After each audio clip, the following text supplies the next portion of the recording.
हरे कृष्ण। ओम आदित्याय नमः। आप सभी श्रद्धालु श्रोताओं को मेरा सादर वंदन। ज्येष्ठ मास की ये दिव्य यात्रा अब उस मोड़ पर आ पहुंची है जहां आत्मा केवल एक ही पुकार करती है, हे प्रभु अब सब कुछ तेरा है। आज 24वें दिन मन संसार से नहीं बल्कि अपने ही अहंकार से थक चुका है, और जब जीवन में सारे प्रयास व्यर्थ लगने लगे तभी आत्मा को सच्चा मार्ग दिखता है। वो है समर्पण का मार्ग। समर्पण कोई हार नहीं बल्कि वो दिव्य स्थिति है जहां हम स्वयं को ईश्वर की इच्छा में विलीन कर देते हैं, बिना प्रश्न बिना शर्त। आज इस पूर्ण समर्पण भाव के साथ हम हाथ जोड़कर प्रार्थना करते हैं, हे श्री कृष्ण, हे सूर्य नारायण, हमें अपने चरणों में वह स्थान दो जहां हमारा मैं विलीन हो जाए और शेष रहे केवल आपका करुणा भरा आलोक।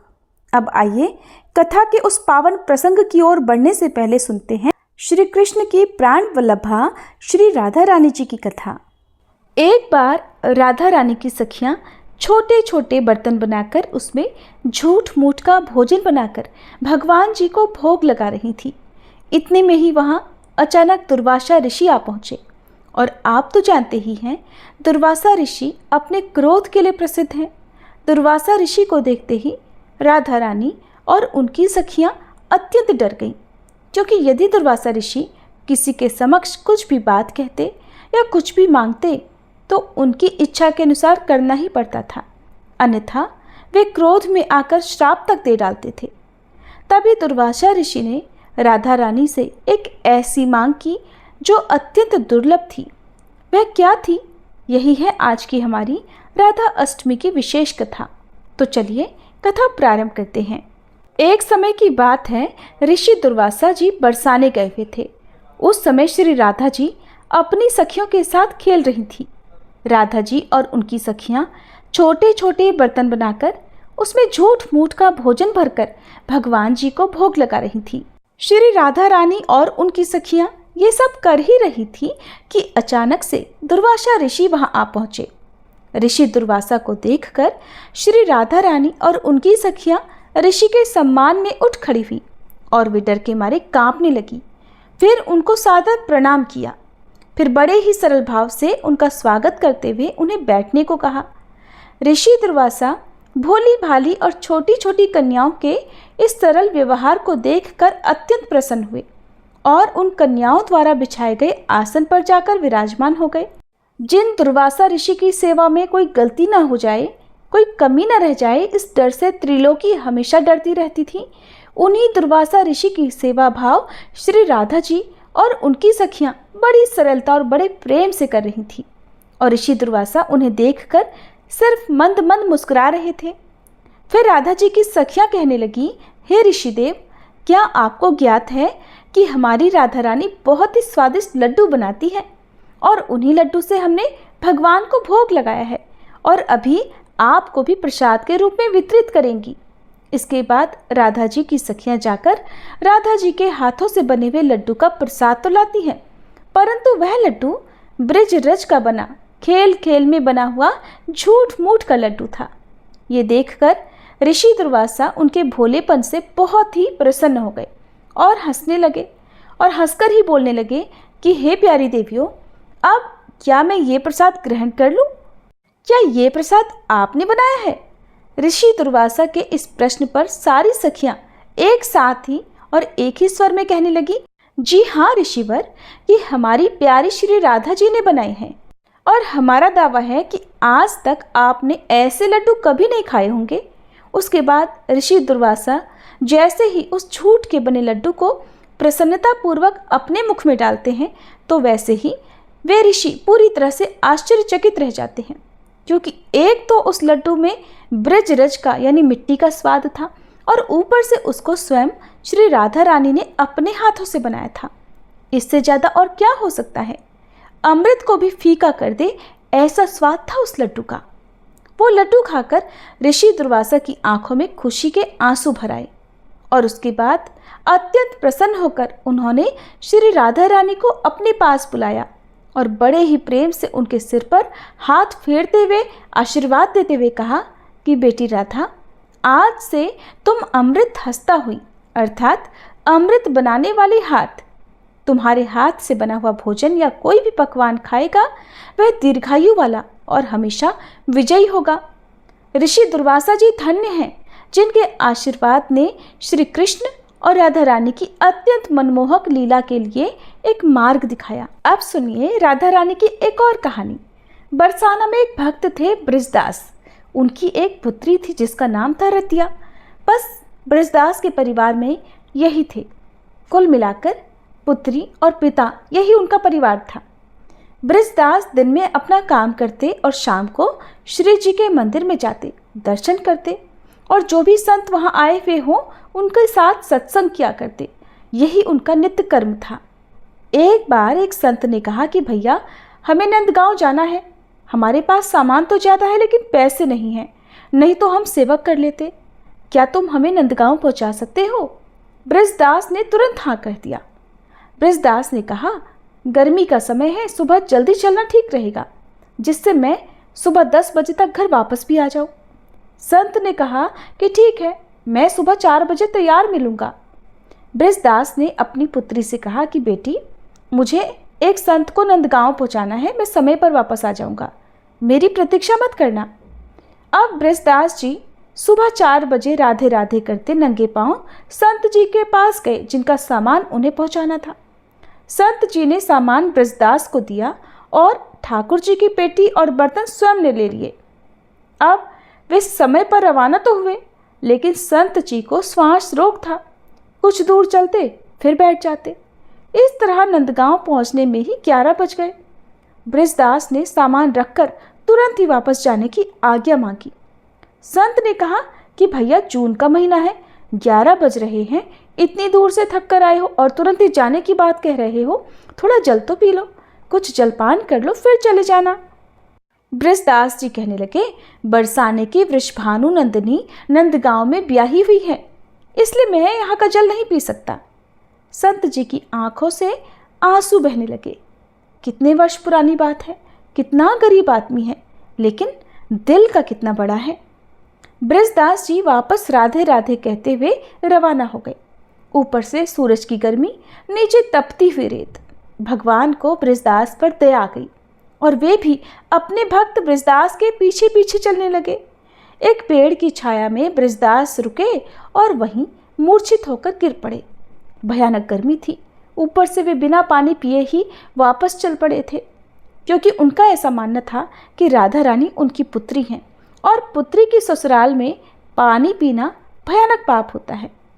भगवान ने मूर्छा दूर करने का प्रयास किया लेकिन ब्रजदास की मूर्छा दूर नहीं हुई। तब भगवान ने विचार किया कि मैंने अजामिल, गीध, गजराज को तारा, द्रौपदी को संकट से बचाया, लेकिन इस भक्त के प्राण संकट में हैं और कोई उपाय सूझ नहीं रहा, कोई उपाय लग ही नहीं रहा। ब्रजदास राधा रानी का भक्त है, अब तो वे ही इसके प्राणों की रक्षा कर सकती हैं, आखिर उनको ही बुलाया जाए। भगवान भरी दोपहरी में राधा रानी के पास महल में गए। राधा रानी ने श्री कृष्ण को इस भयानक गर्मी में आने का कारण पूछा। अब भगवान भी पूरे मस्खरे हैं। कहने लगे तुम्हारे पिताजी बरसाना और नंदगांव की डगर में पड़े हैं, चलकर उन्हें संभालो। राधा रानी ने कहा कौन पिताजी? भगवान ने उन्हें सारी बात समझाई और चलने को कहा। ये भी कहा कि तुमको ब्रजदास की बेटी के रूप में भोजन और जल लेकर चलना है। राधा जी तैयार होकर पहुंच गई। पिताजी पिताजी आवाज़ लगाई। इस समय वे ब्रजदास की पुत्री के रूप में ही पहुंची थी। ब्रजदास जी ने सुना कि उनकी पुत्री उन्हें आवाज़ लगा रही है, तुरंत नींद से जाग गए और बेटी के चरणों में गिर पड़े कि बेटी आज तू नहीं आती तो मेरे तो प्राण चले जाते। फिर बेटी से कहा कि आज पता नहीं क्यों तुझे बार बार देखने का मन कर रहा है। राधा रानी कहने लगी माता पिता को अपनी संतान तो अच्छी ही लगती है ना पिताजी, लीजिए अब आप भोजन ग्रहण कर लीजिए। ब्रजदास जी भोजन पाने लगे तो राधा जी कहने लगी पिताजी घर पर कुछ मेहमान आए हैं, मैं उनको संभाल लूँ, आप आ जाना। कुछ दूरी के बाद राधा रानी अदृश्य हो गई और ब्रजदास जो भोजन कर रहे थे उन्होंने अपने पूरे जीवन में कभी ऐसा भोजन नहीं पाया था। भोजन करके वे अपने घर की तरफ चल पड़े।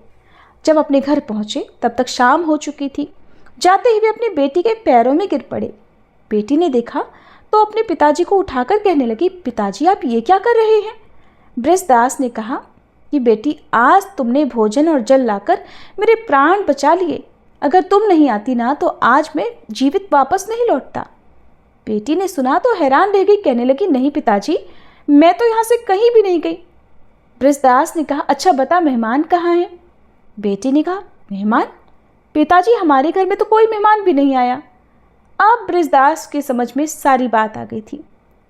उन्होंने अपनी बेटी से कहा कि बेटी, पता है तुम्हें आज क्या हुआ? आज तुम्हारे ही रूप में राधा रानी के दर्शन मुझे हुए थे। और जब बेटी को ये बात पता चली तो वो समझ गई कि राधा रानी ने आज उनके पिताजी पर प्रसन्न होकर उन्हें साक्षात दर्शन दिए थे। ऐसी है राधा रानी की महिमा। अगर किसी भक्त पर राधा रानी की कृपा हो जाए तो फिर वो अपने भक्त के लिए कुछ भी कर सकती हैं। जैसे राधा रानी बृजदास जी की पुत्री बनकर उनके समक्ष प्रकट हो गई। प्रिय भक्तजनों, अब भक्ति के सागर में गोता लगाते हुए आप श्री राधा रानी की एक और दिव्य कथा का रसपान कीजिए।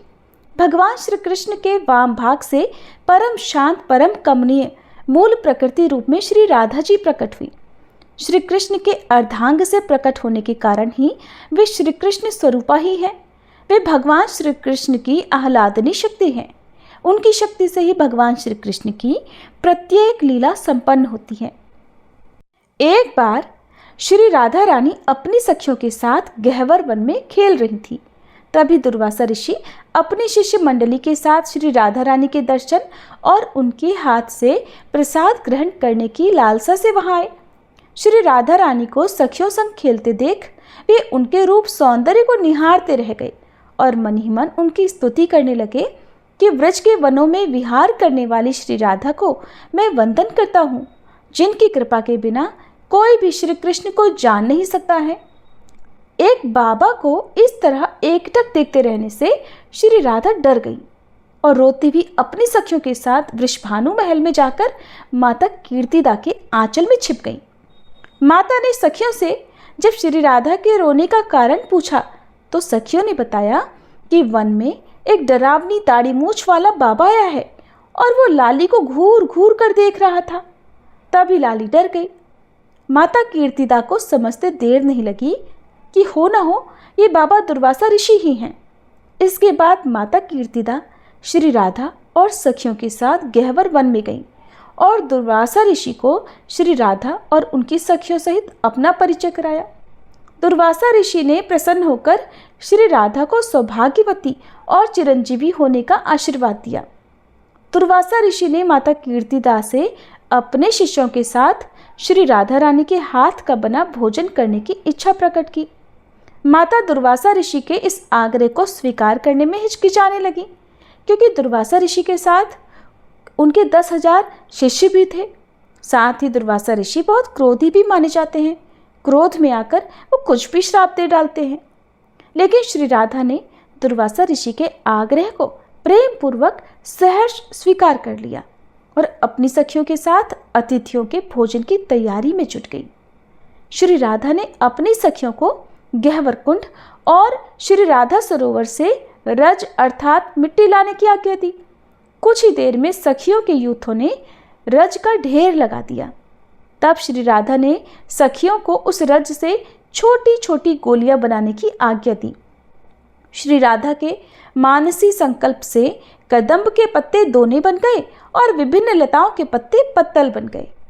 अब श्री राधा ने दुर्वासा ऋषि को शिष्यों सहित भोजन के लिए आमंत्रित किया। पत्तल पर रज की गोलियों और दोनों में कुंड का जल परोसकर सबसे भोजन करने का आग्रह किया। दुर्वासा ऋषि को लगा श्री राधा ऐसा कर कर उनका मजाक बना रही हैं, परंतु श्री राधा के बार बार आग्रह करने पर जैसे ही दुर्वासा ऋषि सहित सब ने रज की गोलियों को मुख में रखा, तब तो उन्हें अत्यंत सुस्वादु अलौकिक व्यंजनों का स्वाद आया। दुर्वासा ऋषि और उनके शिष्य भर पेट रज की गोलियां खाकर और कुंड का जल पीकर तृप्त हो गए। ब्रज बरसाना के रजगढ़ों के समान तो वैकुंठ भी नहीं है, क्योंकि यहाँ की भूमि का चप्पा चप्पा श्री प्रिया प्रीतम अर्थात श्री राधा कृष्ण के चरण चिन्हों से मंडित है। श्री युगल जोड़ी के प्रेम सिंधु का अद्भुत रस यहाँ कण कण में रचा बसा है। उनके दिव्य अंगों की खुशबू से यहाँ की दिशाएं सुवासित हैं। उनके वेणुनाद का माधुर्य यहाँ जड़ चेतन सभी को मदमस्त कर रहा है। देवगण ऋषि मुनि इसी रस के लिए सदा लालयित रहते हैं। दुर्वासा ऋषि ने प्रसन्न होकर श्री राधा रानी को आशीर्वाद देते हुए कहा कि राधे, जो भी तुम्हारे हाथ से बना प्रसाद ग्रहण करेगा वह दीर्घायु हो जाएगा। ऐसा आशीर्वाद देकर दुर्वासा ऋषि अपने 10,000 शिष्यों सहित वहां से चले गए। और जब माता यशोदा को दुर्वासा ऋषि द्वारा श्री राधा रानी को दिए गए आशीर्वाद का पता चला तो उन्होंने उन्हें नंदगांव बुलवाया और श्री राधे से आटे के लड्डू बनवाकर अपने लल्ला श्री कृष्ण को खिलवाए। इस तरह मैया यशोदा ने अपने पुत्र के चिरंजीवी होने का उत्सव मनाया। सारे ब्रज में बस यही घोष हो रहा था, पाही चिरम ब्रजराज कुमार अस्मानत्र शिशो सुकुमार, अर्थात रे सुकुमार बालक, रे ब्रजराज कुमार, तू बड़ा होकर चिरकाल तक हम लोगों की रक्षा कर। हरे कृष्णा, जय श्री राधे। ये थी आज की कथाएं। अब सुनिए आज का महात्म्य। भगवान शिव को इस प्रकार तपस्या में लीन देखकर सूर्य भगवान कहने लगे, भीम, मैं तुमसे अति प्रसन्न हूँ। वत्स, वर मांगो, मैं वर देने के लिए ही यहाँ उपस्थित हुआ हूँ। इस पर महादेव जी ने साष्टांग प्रणाम कर श्री सूर्य नारायण देव की स्तुति की और कहने लगे, हे देव, आप मुझ पर कृपा कीजिए। आप जगतपति हैं, संसार का उद्धार करने वाले हैं। मैं आपके अंश से आपके पुत्र के रूप में उत्पन्न हुआ हूँ। आप वही कीजिए जो एक पिता अपने पुत्र के लिए करता है। ये वचन सुनकर भगवान सूर्य बोले, शंकर, जो तुम कह रहे हो उसमें कोई भी संदेह नहीं। मेरे ललाट से तुम पुत्र रूप में उत्पन्न हुए हो। जो तुम्हारे मन में हो वह वर मांगो। तब महादेव जी कहने लगे, हे भगवान, अगर आप मेरे ऊपर संतुष्ट हैं तो मुझे अपनी अचल भक्ति प्रदान कीजिए, जिससे यक्ष, गंधर्व, देव, दानव आदि पर मैं विजय प्राप्त कर सकूं और युग के अंत में प्रजा का संहार कर सकूं। हे देव, मुझे उत्तम स्थान भी प्रदान करें। भगवान सूर्य ने ऐसा ही होगा कहकर कहा कि इसी प्रकार तुम मेरे परम व्योम रूप की पूजा प्रतिदिन करते रहो और यही परम तेजस्वी व्योम तुम्हारा शस्त्र अर्थात त्रिशूल होगा। सुमंतु मुनि बोले, महाराज, तदंतर भगवान सूर्य भगवान विष्णु को वर देने वाले शालग्राम अर्थात मुक्तिनाथ क्षेत्र में गए। वहां उन्होंने देखा कि वे कृष्णाजिन धारण कर शांतचित्त होकर परम उत्कृष्ट तपस्या कर रहे हैं और हृदय में भगवान सूर्य का ध्यान कर रहे हैं। भगवान भास्कर ने अति प्रसन्न होकर उनसे कहा, हे विष्णु, मैं आ गया हूं, मुझे देखो। भगवान विष्णु ने उन्हें सर झुकाकर प्रणाम किया और कहने लगे, हे जगन्नाथ, आप मेरी रक्षा कीजिए, मेरे ऊपर दया कीजिए। मैं आपका दूसरा पुत्र हूँ। पिता अपने पुत्र पर जैसी कृपा दृष्टि रखता है उसी प्रकार आप भी मेरे ऊपर दया दृष्टि बनाए रखें। विष्णु जी की बात सुनकर भगवान सूर्य बोले, हे महाबाहो, मैं तुम्हारी श्रद्धा भक्ति से संतुष्ट हो गया हूँ। जो कुछ भी इच्छा हो मांग लो, मैं वर प्रदान करने के लिए यहाँ पर आया हूँ। सूर्य नारायण के वचन सुनकर भगवान विष्णु कहने लगे, हे भगवान, आज मैं कृतकृत्य हो गया। मेरे समान कोई भी धन्य नहीं है, क्योंकि आप संतुष्ट होकर मुझे स्वयं वर देने आ गए। आप अपनी अचल भक्ति और शत्रु को पराजित करने की शक्ति मुझे प्रदान कीजिए और जैसे मैं संसार का पालन कर सकूं ऐसा वर भी प्रदान कीजिए। मुझे इस प्रकार का स्थान दीजिए जिससे कि मैं सभी लोकों में यशस्वी, बल और वीर, यश और सुख से संपन्न हो सकूं। भगवान विष्णु की बात सुनकर भगवान सूर्य इस प्रकार कहने लगे, तथास्तु महाबाहो, तुम ब्रह्मा के छोटे और शिव के बड़े भ्राता हो। तुम्हें सभी देवता नमस्कार करेंगे। तुम मेरे परम भक्त और परम प्रिय हो, इसलिए तुम्हारी मुझ में अचल भक्ति बनी रहेगी। जिस व्योम रूप का तुमने अर्चन किया है वह व्योम ही तुम्हारे लिए चक्र रूप में अस्त्र शस्त्र का कार्य करेगा। ये सभी आयुधों में उत्तम और दुष्टों का विनाशक है। समस्त लोग इसे नमस्कार करते हैं। सुमंतु मुनि बोले, राजन, इस प्रकार भगवान भास्कर भगवान विष्णु को वर प्रदान कर अपने लोक को चले गए और ब्रह्मा, विष्णु तथा शंकर ने भगवान सूर्य नारायण की पूजा कर सृष्टि पालन और संहार करने की शक्ति प्राप्त की। ये आख्यान अति पवित्र, पुण्य और सभी प्रकार के पापों का नाशक है। यह 3 देवों का उपाख्यान है और 3 देवता इस लोक में पूजित हैं। यह 3 स्तोत्रों से युक्त तथा धर्म, अर्थ और काम का साधन है। ये धर्म, स्वर्ग, आरोग्य, धन धान्य को प्रदान करने वाला है। जो भी व्यक्ति इस आख्यान को प्रतिदिन सुनता है अथवा जो इन 3 स्तोत्रों का पाठ करता है, वह आग्नेय विमान पर आरूढ़ होकर भगवान सूर्य के परम पद को प्राप्त कर लेता है।